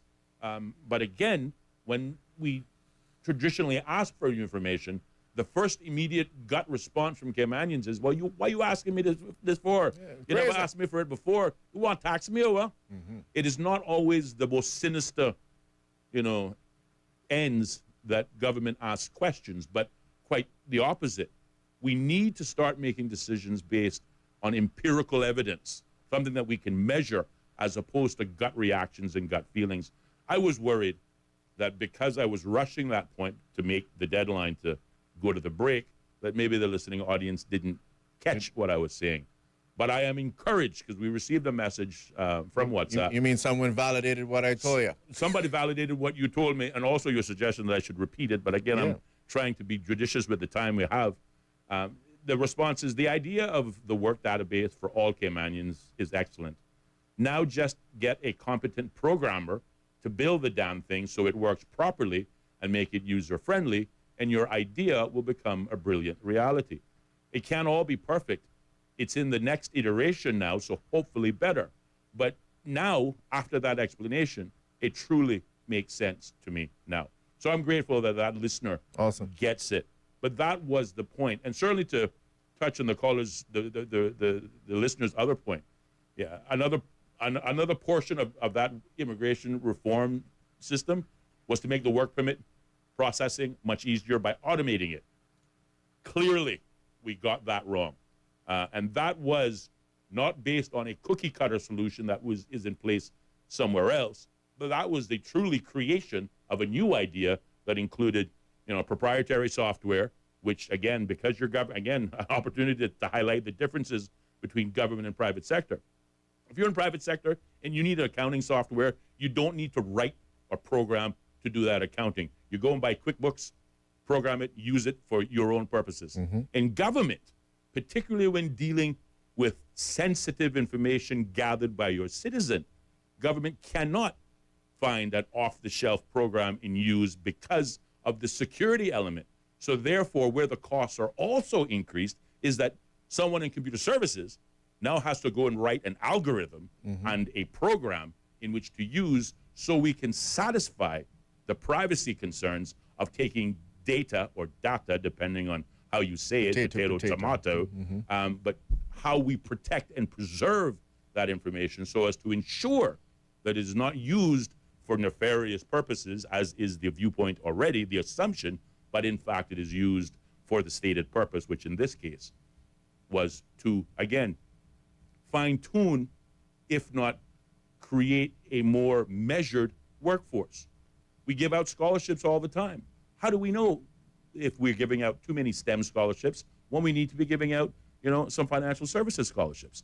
Or how do we know that we have, a shortage of more technical skills gap, whereas we have a plethora of financial skills? How do we know that if we don't gather the information? And that was the point that I was trying to make, and that was the effort of the last administration, to create a database based on empirical evidence, so that when we answer the question, who are we building for, we can say, of the Caymanian workforce, we have X that are skilled in financial services, Y that are skilled in TVET, Z that is skilled, or Z is skilled in liberal arts and sciences, etc., and therefore begin to effectively, but factually based on measured information, fill those gaps and obviously make an improvement. Without it, we are literally just spinning our wheels. Yeah.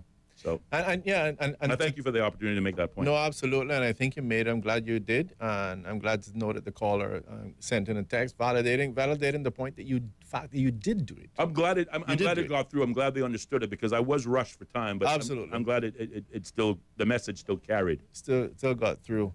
I just wanted to say something. I mean, I know we talked earlier on about the fact that you will end up oftentimes getting, accusations of corruptions and all sorts of things, and how it can increase costs and hinder progress.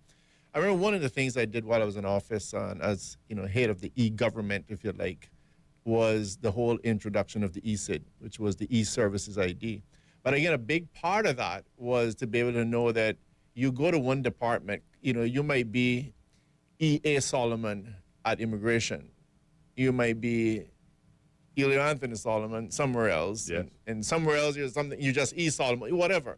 And bottom line is, amongst other things, the goal was to make it that you didn't have 52 separate government departments operating, but you could get that synergy. You could get it that, how many times have you gone to, well, at least I can experience it. You've gone to the Department of Commerce and Investment to get a trade and business license, but you have to go get next door to get a certificate, birth certificate, and then you need to go to the planning department so I can confirm that this is your piece of land. Sure. Well, wouldn't it be great if they're like actually communicating and they just serve each other what we need, right? Yeah.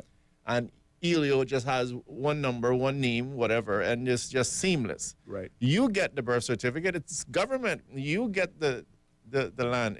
Just an idea. Just an idea. Well, it addresses the age-old question. Again, this is also a pitfall, a drawback, a failing of governments, and we're trying to improve it. And I say we because I was a part of it. We're trying to break down on those silos. Like I said, with the toolbox and using Cayman Airways as an example. Yeah. When you explain the Cayman Airways model and what its purpose is in the wider, big picture approach, then, of course, you may understand it a bit more. It doesn't diminish the fact that you made, that certainly we collect data so that we can determine, in the first instance, is this tool viable? Because if we're spending more money on the tool, but it's not necessarily achieving the end results that we're going after. You might need a new tool. You might need a new tool, and again, that is an example of spinning your wheels or wasteful spending. Absolutely. At best and at worst. But likewise, if you are guessing your way through this thing, then don't be surprised that we have been tackling and arguing and debating the solutions to these problems for as long as we have, some time. because we have not taken a scientific approach. But I say that to say again, just because your government is asking you for more information does not mean something sinister. Right. They're not looking to harm you. Quite to the contrary. They're looking to help you. They may be trying to help you. They may be trying to help you. So you're gonna like this. You're gonna like this text, Austin. Yes. Do you want me to read it? Yes, I do. Absolutely. Does any other member wish to speak? What was it, a meeting last night? We had a Zoom meeting. Won't say anything more now. I had a Zoom meeting. I keep saying, Mr. Chairman, you have to say it. Does any other member wish to speak? Going once, going two times, going three times. So we have a text. It says, Dear Austin and Ellio, I'm so pleased to have the two of you back on the radio. I'm listening to the show and I love the conversation, the topics, and the elevating and enlightening dialogue of today's show. I did not realize how much I missed having great dialogue until I started listening to your show over the past week. Now I'm blushing. It leaves me feeling motivated and energized. It is very thought-provoking. Many, many thanks. God bless you both. And we'd just like to say thank you, too. And God bless you as well, because why is that important? Because that is one of the express reasons. When Ellio and I first started talking to each other about making a comeback, we asked ourselves, what is it that we are trying to achieve? Other than the sheer fact that once upon a time, you and I were lightning in a bottle. We had never worked in radio, never worked in this live environment before, but from day one, it seemed as if we had been doing this forever or forever, depending on who you ask. But that doesn't happen too often. So we asked ourselves, how will we be different this time? What are our objectives? And that comment is, in my case, certainly, and I know it's in your case, the reason we got back together again. Because we had not had those high-level conversations on the sticky issues that impact us every day, but we don't look at the bigger picture anymore. We look at the small picture. I have a small picture. I look at it every day. I take it out and put it in my pocket. That's all well and good. but there is a micro and a macro. There is Yeah. a small picture and a big picture. And we have to oftentimes see the connections between the two to see how we are actually going to fix it. Otherwise, we are going to continue to spin our wheels, have these conversations over and over again, and to the chagrin of the listening audience, or worse, the voter, they walk away feeling not optimistic, but pessimistic about the future because they say things like, why vote? Nothing changes. Right. Well, again, Yeah, this so might be one of those reasons why. So negative. But, I want to highlight two things. One, thank the listener for sending that text, taking the time out to invest in us by sending us that. You make us now feel motivated, so we greatly appreciate it. And Austin, I want to thank all the callers, first of all, that has been calling into the program. I see the numbers continue to grow, and I greatly appreciate it. But I wanted to highlight one particular one that I think is relevant to this particular conversation. Yeah. You remember the gentleman that called in and said, guys, I've been thinking about what you were talking about last week. Yes. And I'm flattered by that because I think that's one of the things we want to achieve. Actually, when you can have an intelligent dialogue that keeps you thinking for a week. Yes. I've been up thinking about this. Good. I mean, my mind, my brain has been scratching the top of my head. That's good. And I just want to thank all of the persons who are listening, in particular all of those, again, who take the time out, invest, call. And I know that those numbers will continue to grow. Yes. But Austin Harris and myself, Ellio, I'm going to plan to sit right here and do our best to educate, enlighten, and elevate, make the topic something of absolute interest that tickles your brain for a week until you call in to the program. Indeed. So that is our goal, our plan. Sometimes we nail it. Sometimes we may miss the mark, but certainly our intentions are exactly as we have stated. And certainly I'm just thrilled to know that those intentions are being heard, translated, and if not resonated or resonating with our listening audience. Proper grammar is everything. But yeah, so I'm delighted by that as well. We have 10 minutes to go. Now, the question is, how do we spend that time? I read something today that I want to share because I thought it was very well written and thought-provoking. It is not necessarily very complimentary to at least one of the political parties, but when taken in context with another comment, I think it brings about balance. And I think now, if I don't say it now, then I doubt we will say it after nomination day. And I'll tell you why. Nomination, we're 5 days away from nomination day, from the actual physical start of the election silly season. And the challenge for talk show hosts, you and I, is how to maintain fairness and balance across the board. And I think it lends itself to the conversation you were having about the fairness or unfairness of these new billboard requirements, and why do we, call out one person but not the rest. Right. Our goal here is not to decide for you who you should elect. Our goal here is not to join the never-ending chorus of beating up on politicians and leaders unjustifiably. They do sometimes need some correction, and, well, if they need a rod of correction, there's Ellio Rod 1 and Austin Rod 2 that aren't, ashamed to use it. But that is not the goal here. But if I don't read this comment that was shared on another platform now, then I feel it would certainly be a disadvantage to one side or the other after the 3rd of March. So I think I should read it now. Yeah? Sure. You Go read it ahead. now? All right, let me read it now. This is a commentary that appeared in, where is it? I had it up nice and prompted and starred and ready to go. But it's a good thing, because I planned ahead. I also copied and pasted it in case it got taken down for whatever reason. I want to share this with you. This is a viewpoint coming from the readers of Cayman News Service and can be found in the CNS election viewpoint section. And it's called Frankenstein's Monster of Caymanian Politics. Now, I will say this right off the bat. This is not very favorable to the PPM administration. These comments do not put them in a very positive light. But I will, I think, make up for it with one of the comments that came in the blog that obviously for the persons who read this to bring about balance. And hopefully when taken together, we have a balanced argument. But I'm going to try. It reads, Cayman's political merry-go-round has taken yet another spin, and we're right back where we started. The Progressives, or PPM, once seen as a somewhat steady hand, have now thrown caution, credibility, and any remaining standards out the window. The recent news that Kenneth Bryan, Dwayne John Seymour, and if rumors hold true, even Juliana O'Connor Connolly, have now joined the PPM speaks volumes. It's like watching old puzzle pieces forced into a mismatched picture, and somehow it's still the same broken image we've been staring at for decades. With Moses, Sir Alden, Barbara, and David all stepping down, it's clear the PPM is scraping the bottom of the barrel. What's left is a Frankenstein's monster of Caymanian politics, a patchwork of political leftovers glued together, not shared by principles or vision for the future, but by desperation and self-interest. This is not a new dawn for Cayman. It's the same tired playbook. Power at any cost, integrity be damned. Caymanians were promised change, yet here we are, watching politicians recycle themselves in a bid to hold on to influence, regardless of who gets trampled in the process. The rot goes deeper.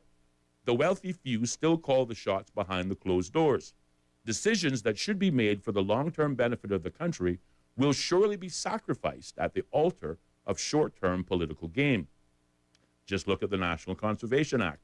If this version of the PPM gains control, there is little doubt it will be gutted to appease developers and wealthy backers, putting profits over the environment and the well-being of future generations. It's a betrayal, plain and simple. We deserve better. Cayman deserves leaders who value transparency, integrity, and long-term planning, not a Frankenstein's monster willing to sell the soul of the nation for self-gain and a few more years of power. But here we are. Same faces, same backroom deals, same old politics, and Cayman pays the price. So where do we go from here? Do we risk it all on Dan's National Party, a ragtag group with no experience and a concerning concentration of power? Or bet on independents who lack the unity needed to govern effectively? Then there's the TCCP, the Caymanian Community Party, a new party that at the very least has gone on record pledging not to amend the National Conservation Act and has committed to pursuing the most effective, environmentally friendly option of the east-west arterial extension. Whatever the choice, one thing is certain. Cayman can't afford more of the same. It's time to break the cycle, and that starts with not handing power back to the PPM. Now, that was the viewpoint. The comment that was the first comment on this when this was published, but is now lowered down. That viewpoint was CNS's viewpoint. No, it wasn't. It was a writer to CNS's. It was. So they say, right? They say it was someone called On Bot Cayman. You would take them on again. You know, veracity of their statements. I hear you. But this is where I think the balance comes in. The writer could easily have written similar nonsense about every party and group casting its net this next election. But they choose to roast the party with the longest history as a party that has fallen apart and is doing its best to regroup after the last election and recent retirements. The PPM heard the people's voice in the last election and has taken action. Last election, a ragtag bunch of independents ran, then formed coalitions on nothing except blind ambition and the need to be drunk with power. Most of this past term has been a disaster as a result. So, again, I think that writer brings some balance to the otherwise opinionated viewpoint, which really took a shot across the bow at all of the new groups, with the exception of the TCCP. Oh, we know who they're supporting. Exactly, which could draw the inference to the reader that this was written by a TCCP supporter. But if we scratch away the emotion and the not so flowery language, and we take this viewpoint on the basis that it is written, I think it makes a lot of legitimate observations, and it says to me, and more importantly to the voter, why it is so important, not only for platforms like the one Ellio and I are trying to present, again, with the experience of being former legislators or MPs, so we know the other side of the mountain. But likewise, it is so important that you understand what the high-level issues are, what the big picture issues are, so that then you can understand what the smaller moving parts and recognize them for what they are, and in turn, select what you think, we think, is the best possible choice to govern over us. And that has to begin by exercising the right to vote. And you know, Mr. Harris, I'm going to put it nicely for yourself and the listening public. that, of course, I have already stressed that CNS, is my humble opinion, to put it nicely, has a slant. And that viewpoint, I could call names, but I won't, because I wouldn't even give them the privilege of having me call their names on this radio station. But they're going to write that particular viewpoint because I listen and I read the South Sound chat every day, and they are just supporters of TCCP, and that's fine. But again, we had this discussion earlier on, either this week or last week. I take issue, and hope that you remember the discussion. What I take issue with is when somebody is trying to do something insidiously. It's like I'm trying to pretend. Yeah. I'm hiding, I'm concealing what it is that I'm really trying to do. Is that not a problem? My friend Ada Thompson came in here yesterday. I support the CINP. Yeah. I don't have a problem with that. He made a clear declaration. There's no hiding anything. Yes. You see? But what that is an attempt to promote your party by tearing everybody else down, because that's standard politics. You wouldn't want to win the race by running faster. You grab them by the shirt, you know? So that particular person, that I won't call his name, is trying to drag people by the shirt, hold them back so that your party can win. And again, most importantly, doing so in a very insidious way and deceptive way, because I can't obviously declare my true intentions. But that is what's actually happening there, and I want you to pay careful attention to it, that don't be fooled by all that nonsense. At the end of the day, to Austin's point, we believe that we need to be here to facilitate persons, all of those candidates, in the best way that we can, to get that message out to you so that you can make an informed decision. Absolutely. And yes, if somebody talks some nonsense, like the person who authored that viewpoint, then I will definitely say that it's nonsense. Yeah. And it is clear. They were knocking independence. They were knocking the PPM. They were knocking, what's the other one? Dan Scott's group. But again, 10 seconds. Oh, but not TCCP. Right. All right, ladies and gentlemen. We call it like we see it. The name on the door is Straight Talk. Join us tomorrow right here on Bobo FM. The BBC on Bobo. This is the